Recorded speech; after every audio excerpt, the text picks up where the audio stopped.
नमस्कार, दिन भर की बड़ी खबरों में आपका स्वागत है। मैं हूं आपके साथ आराधना। आज इस बुलेटिन में बात होगी इंडिया गठबंधन की बड़ी बैठक की, 7वें चरण के चुनाव प्रचार की। देखेंगे केजरीवाल के बड़े दाव को, सुप्रीम कोर्ट से बीजेपी को लगे बड़े झटके को। जानेंगे मुस्लिम आरक्षण पर कैसे तेजस्वी ने खोल दी बीजेपी की पोल। और बुलेटिन के आखिर में देखेंगे जाने माने कार्टूनिस्ट इरफान की किस खबर पर पड़ी तिरछी नजर। लेकिन दिन भर की तमाम बड़ी खबरों से पहले एक नजर आज की सुर्खियों पर।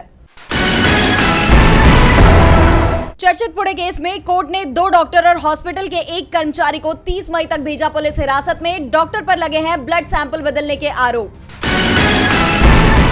बिहार की पूर्व सीएम राबड़ी देवी ने पीएम मोदी को लेकर किया बड़ा दावा। जाने वाली है पीएम मोदी की कुर्सी, नहीं बनेगी इस बार एनडीए की सरकार।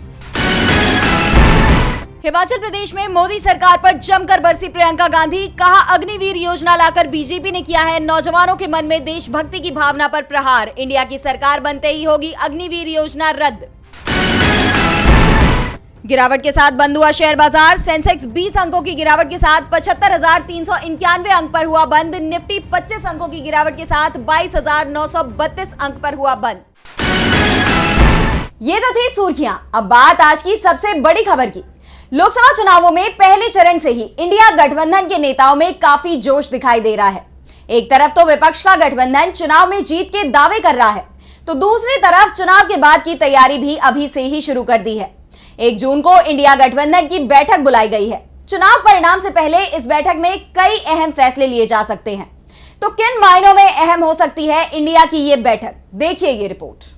1 जून को 7वें चरण के मतदान होने हैं, लेकिन इसी दिन एक और बड़ा आयोजन भी होगा, इंडिया गठबंधन की बैठक का आयोजन। चुनाव परिणाम की घोषणा से पहले इंडिया गठबंधन की बड़ी बैठक बुलाई गई है।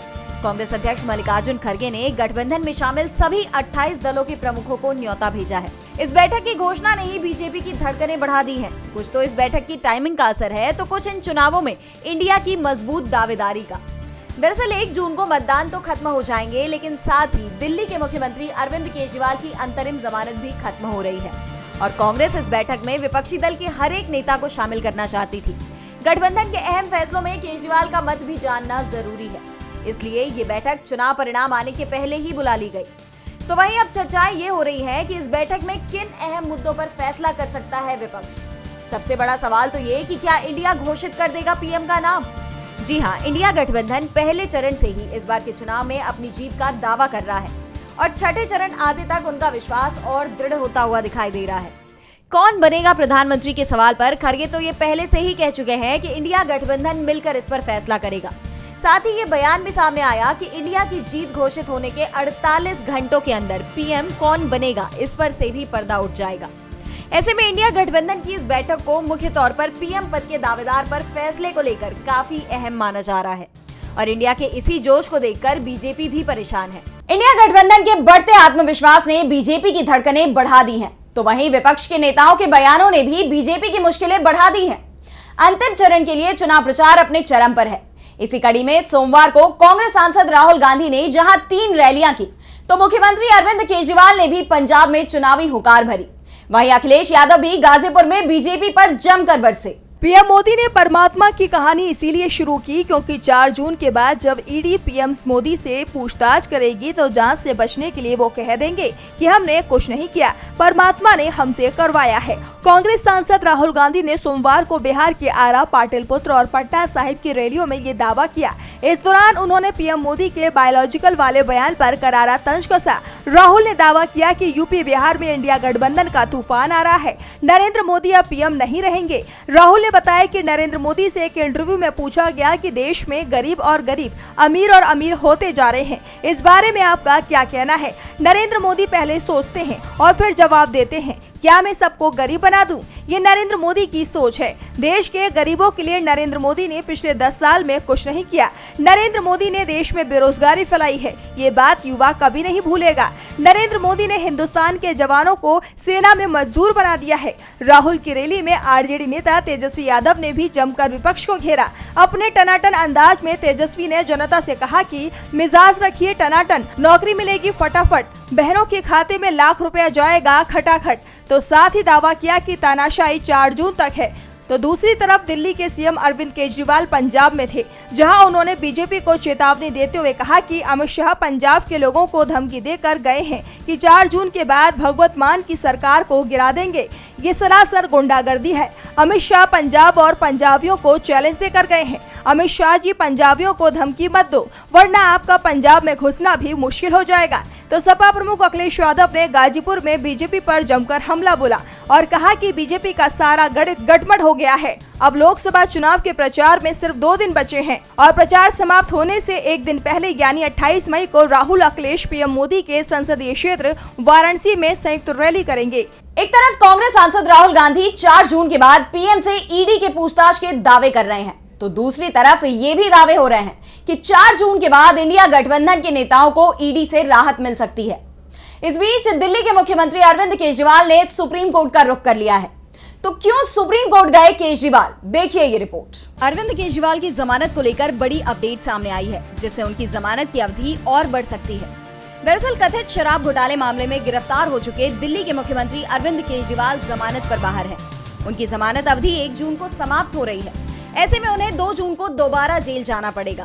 इस बीच केजरीवाल ने अपनी जमानत अवधि 7 दिन बढ़ाने के लिए सुप्रीम कोर्ट में याचिका दायर की है, जिसमें यह दावा किया गया है कि केजरीवाल का स्वास्थ्य ठीक नहीं है, जिसके चलते उन्हें कई टेस्ट करवाने हैं। तो वहीं आप नेता आतिशी ने केजरीवाल के स्वास्थ्य को लेकर बड़ा बयान दिया है। आतिशी ने कहा कि जब अरविंद केजरीवाल को गिरफ्तार किया गया था तो उनका 7 किलो वजन एकदम से घट गया था। उनका वो वजन अभी तक बढ़ा नहीं है। उनका ये वजन क्यों घटा है, डॉक्टरों को इसकी वजह अभी तक पता नहीं चली। उन्होंने कई टेस्ट कराए हैं, जिनमें उनका कीटोन लेवल बहुत अधिक पाया गया है। वजन घटना, कीटोन का लेवल बढ़ जाना बहुत ही गंभीर बीमारियों के लक्षण हो सकते हैं, ऐसा डॉक्टर कह रहे हैं। उन्होंने कहा कि ये किडनी में गंभीर समस्या के लक्षण हो सकते हैं, यहाँ तक कि ये कैंसर के भी लक्षण हो सकते हैं। इसलिए डॉक्टरों का मानना है कि केजरीवाल को अभी बहुत सारे टेस्ट कराने की जरूरत है, जिनमें पीईटी स्कैन और सीटी स्कैन सहित पूरे शरीर का टेस्ट कराने की जरूरत है। इसलिए केजरीवाल ने अपनी जमानत अवधि को 7 दिन आगे बढ़ाने के लिए सुप्रीम कोर्ट में ये अर्जी डाली है, ताकि ये सारे टेस्ट हो सके। केजरीवाल जहां सुप्रीम कोर्ट से मेडिकल ग्राउंड्स पर जमानत मिलने की उम्मीद जता रहे हैं, तो वहीं बीजेपी को बड़ा झटका लगा है। कोलकाता हाईकोर्ट ने बीजेपी के विज्ञापन पर रोक लगाई थी और अब इसे लेकर सुप्रीम कोर्ट ने भी बीजेपी के खिलाफ कड़ी टिप्पणी कर दी है। तो क्या है पूरा मामला, देखिए ये रिपोर्ट। बीजेपी को एक बार फिर सुप्रीम कोर्ट का झटका लगा है। दरअसल कलकत्ता हाईकोर्ट ने बीजेपी को तृणमूल कांग्रेस के खिलाफ विज्ञापन छापने से रोक दिया था। इसके खिलाफ बीजेपी ने सुप्रीम कोर्ट की वेकेशन बेंच में याचिका लगाई थी, जिसे सोमवार को खारिज कर दिया गया। Justice JK. माहेश्वरी और जस्टिस के.वी. विश्वनाथन की बेंच ने कहा कि प्रथम दृष्टया ये समझ आता है कि विज्ञापन अपमानजनक था, हम याचिका खारिज करते हैं। बता दें कि 20 मई को कलकत्ता हाईकोर्ट की सिंगल जज बेंच ने एक आदेश में कहा था कि विज्ञापन अपमानजनक है और लोकसभा चुनाव की आचार संहिता का उल्लंघन करते हैं। इसके बाद 22 मई को हाईकोर्ट की डिवीजन बेंच ने कहा था कि वह सिंगल जज बेंच से पारित हुए अंतरिम आदेश के खिलाफ याचिका पर विचार करने के इच्छुक नहीं है। इसके बाद बीजेपी ने सुप्रीम कोर्ट में स्पेशल लीव पिटीशन लगाई थी। इस याचिका में 20 मई के अंतरिम आदेश के साथ हाई कोर्ट से पारित आदेश पर भी रोक लगाने की मांग की गई है। बीजेपी ने डिवीजन बेंच के समक्ष इंट्रा कोर्ट अपील लगाई थी। इसमें दावा किया गया था कि सिंगल जज बेंच ने बिना कोई सुनवाई किए आदेश पारित कर दिया था। सुप्रीम कोर्ट में दी गई अपनी याचिका में बीजेपी ने कहा था कि हाईकोर्ट के डिवीजन बेंच को इस बात पर विचार करना चाहिए था कि पार्टी की बात सुनी नहीं गई और सिंगल जज ने केवल एक पक्ष पर रोक लगा दी। बीजेपी ने कहा कि ये सामने लाना जरूरी है कि हाईकोर्ट ने जो राहत टीएमसी को दी है वह उसकी अपील में नहीं थी। उनकी अपील केवल चुनाव आयोग को कानून के अनुसार कदम उठाने का निर्देश देने वाले अंतरिम आदेश तक ही सीमित थी। याचिका में ये भी दावा किया गया कि सिंगल जज ने आचार संहिता उल्लंघन के आधार पर रोक लगाकर गलती की। उन्होंने ये नहीं देखा कि मामला चुनाव आयोग में है, जिसके पास आचार संहिता उल्लंघन करने वाली पार्टी के खिलाफ कार्रवाई करने का अधिकार है। सुप्रीम कोर्ट में जहां बीजेपी को करारी हार मिल गई है, कोर्ट ने उसके विज्ञापनों पर रोक हटाने से इनकार कर दिया है, तो वहीं तेजस्वी के बड़े खुलासे ने भी बीजेपी की नींद उड़ा दी है। जहां बीजेपी लगातार विपक्ष पर केवल मुस्लिमों को आरक्षण देने की बात कहकर जनता के बीच भेदभाव का माहौल बनाने में लगी हुई है, तो वहीं आरजेडी नेता तेजस्वी यादव ने बीजेपी के इन दावों की पोल खोलकर उसे ही सवालों के घेरे में खड़ा कर दिया है।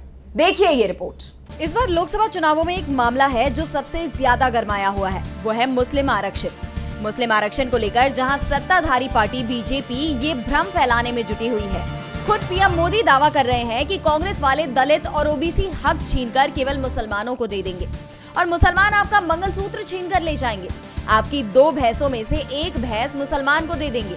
और अभी हाल ही में प्रधानमंत्री ने कहा कि मैं एससी, एसटी और ओबीसी के अधिकारों को लूटने और उन्हें मुसलमानों को देने की इंडिया गठबंधन की योजनाओं को विफल कर दूंगा। तो वहीं पीएम के इन बयानों पर तेजस्वी यादव ने बड़ा दावा करते हुए एक लिस्ट जारी करते हुए गुजरात में मुसलमानों को दिए जा रहे आरक्षण की सूची दी है। तेजस्वी यादव ने इस लिस्ट को जारी कर लिखा है कि ये मुस्लिम ओबीसी जातियों की केंद्रीय सूची है जिन्हें गुजरात में पिछड़े वर्ग में आरक्षण मिलता है। हाँ, उसी गुजरात में जहां नरेंद्र मोदी जी 13 वर्षों तक सीएम रहे हैं। ये जानकारी प्रधानमंत्री के साथ साथ गोदी मीडिया के अज्ञानियों के लिए भी है जो केवल व्हाट्सएप ज्ञान के आधार पर आजकल न्यूज पढ़ते हैं, इंटरव्यू करते हैं तथा भ्रम, नफरत एवं अफवाह फैलाते हैं। ये लोग नहीं जानते कि हमारे संविधान में आरक्षण का आधार धर्म नहीं बल्कि सामाजिक पिछड़ापन है। बता दें कि तेजस्वी यादव की जारी ये लिस्ट इंडिया गठबंधन पर लग रहे आरक्षण छीनने के आरोपों का जवाब है।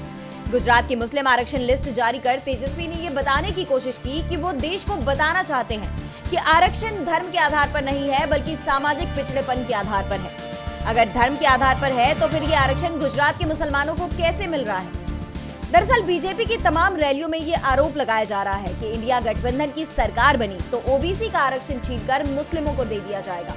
तेजस्वी ने साफ कर दिया है कि भारत में आरक्षण धर्म नहीं सामाजिक पिछड़ेपन के आधार पर है, जिसके बाद चुनाव में बीजेपी का मुस्लिम आरक्षण वाला दांव फेल होता हुआ दिखाई दे रहा है। तो वहीं पंजाब में भी उसकी दाल गलती हुई नजर नहीं आ रही। पंजाब में किसानों ने बीजेपी के खिलाफ अपना विरोध तेज कर दिया है। बीजेपी नेताओं का राज्य में प्रचार करना भी मुश्किल हो गया है। देखिए ये रिपोर्ट। 7वें और अंतिम चरण में पंजाब की सभी 13 लोकसभा सीटों पर मतदान होना है, इसलिए राज्य में सभी प्रमुख राजनीतिक दलों के स्टार प्रचारकों का तांता लगा हुआ है। एक तरफ जहां आप प्रमुख और दिल्ली के मुख्यमंत्री अरविंद केजरीवाल पंजाब की जनता से सभी 13 सीटों पर आपको जिताने की अपील कर रहे हैं, तो वहीं बीजेपी के लिए तो राज्य के ग्रामीण क्षेत्रों में प्रचार करना ही मुश्किल हो गया है। चुनाव से पहले किसानों के गुस्से का अंबार बीजेपी पर फूट गया है। 24 मई को पीएम मोदी ने पंजाब में रैली की तो किसान सड़कों पर बैठ गए। बीजेपी समर्थकों का रास्ता रोक लिया। पुलिस की सख्त तैनाती के बावजूद किसानों का गुस्सा शांत नहीं पड़ा। उन्होंने पुतले फूके। आज भी ये किसान शंभू बॉर्डर पर डटे हुए हैं। ना तो बीजेपी सरकार पर उनका गुस्सा शांत हो रहा है और ना ही इस तपती धूप में उनका हौसला टूट रहा है, बल्कि अंतिम चरण के मतदान से पहले किसानों का विरोध और तेज होता नजर आ रहा है। किसानों ने अपील की है कि लोग किसी भी पार्टी को वोट दे दें लेकिन बीजेपी को ना दे। भारतीय किसान यूनियन बहरामके के अध्यक्ष बलवंत सिंह ने कहा कि किसान मोर्चा अपील करता है कि बीजेपी का कोई प्रत्याशी अगर आपके गांव में प्रचार करने पहुंचे तो उसका विरोध करिए और बाहर का रास्ता दिखा दीजिए। बीते दिनों राजस्थान के मुख्यमंत्री भजन लाल बठिंडा के महराज गांव में प्रचार करने पहुंचे थे, लेकिन किसानों ने उनका भी विरोध किया, जिसके बाद उन्हें अपने आगे के सारे प्रोग्राम कैंसिल करने पड़े। तो वहीं दिख गांव में तो उन्हें घुसने भी नहीं दिया गया। किसानों के गुस्से को देखते हुए बीजेपी के लिए ये चुनाव आसान नजर नहीं आ रहे। पंजाब में खासकर बीजेपी की दाल गलनी मुश्किल लग रही है। पंजाब में किसानों का विरोध बीजेपी के लिए कड़ी चुनौती बन गया है। तो कर्नाटक सेक्स स्कैंडल मामले में बड़ा अपडेट सामने आया है। मामले में आरोपी और एनडीए प्रत्याशी प्रज्वल रेवन्ना ने माफी मांगी है, जिसके बाद बीजेपी भी घिरती हुई नजर आ रही है। देखिए ये रिपोर्ट। कर्नाटक सेक्स स्कैंडल मामले में आरोपी प्रज्वल रेवन्ना को लेकर बड़ी अपडेट सामने आ रही है। एक तरफ राज्य में अब महिलाओं ने प्रज्वल के खिलाफ मोर्चा खोल दिया है। कर्नाटक के अलग अलग कोने से महिला एक्टिविस्ट 30 मई को विरोध प्रदर्शन करेंगी। महिलाओं ने प्रज्वल की गिरफ्तारी की मांग करते हुए हासन चलो मार्च का ऐलान कर दिया है। तो वहीं 31 मई को प्रज्वल एसआईटी के सामने पेश होंगे। उन्होंने खुद वीडियो जारी कर ये बयान दिया है और साथ ही खुद पर लगे सभी आरोपों को झूठा बताया है। आपको बता दें कि 23 मई को पूर्व पीएम और जेडीएस प्रमुख एचडी देवगौड़ा ने अपने पोते और सेक्स स्कैंडल में आरोपी प्रज्वल रेवन्ना को चेतावनी दी थी कि वो भारत लौट आए और जांच का सामना करें। उन्होंने ये दावा भी किया कि इस मामले की जांच में उनके और उनके परिवार की तरफ से कोई दखलंदाजी नहीं की जाएगी, जिसके बाद प्रज्वल का ये वीडियो सामने आया है। वीडियो में प्रज्वल ने अपने परिवारजनों से माफी भी मांगी है। प्रज्वल ने कहा कि विदेश में मेरे ठिकाने के बारे में उचित जानकारी नहीं देने के लिए मैं अपने परिवार के सदस्यों और अपने पार्टी कार्यकर्ताओं से माफी मांगता हूं। बताते चलें कि 26 अप्रैल को हासन की सीट पर मतदान हुआ था। प्रज्वल यहां से एनडीए प्रत्याशी व मौजूदा सांसद हैं। मतदान से पहले आपत्तिजनक वीडियो सामने आए और जब तक ये मामला तूल पकड़ता प्रज्वल जर्मनी भाग गए थे, जिसके बाद मोदी सरकार पर प्रज्वल को विदेश भगाने के आरोप लग रहे थे। मुख्यमंत्री सिद्धारमैया ने पीएम मोदी को मामले में 2 चिट्ठियां भी लिखी। प्रज्वल का डिप्लोमेटिक पासपोर्ट रद्द करने की मांग भी की गई। बहरहाल अब 31 मई को मामले में नया मोड़ आने की संभावना जताई जा रही है। और बुलेटिन के आखिर में देखते हैं जाने माने कार्टूनिस्ट इरफान की किस खबर पर पड़ी तिरछी नजर।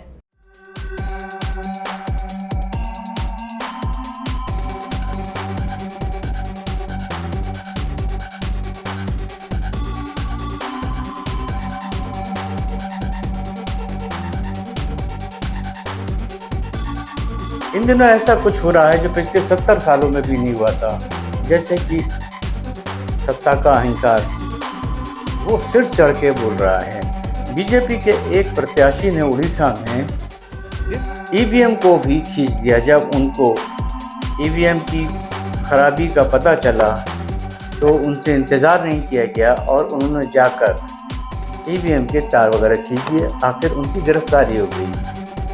अरे भाई, ईवीएम को ही अगर इस तरह से आप खींचते तोड़ते रहोगे तो आखिर आपके 400 पार का क्या होगा, क्योंकि सारा दारोमदार तो ईवीएम पर भी है।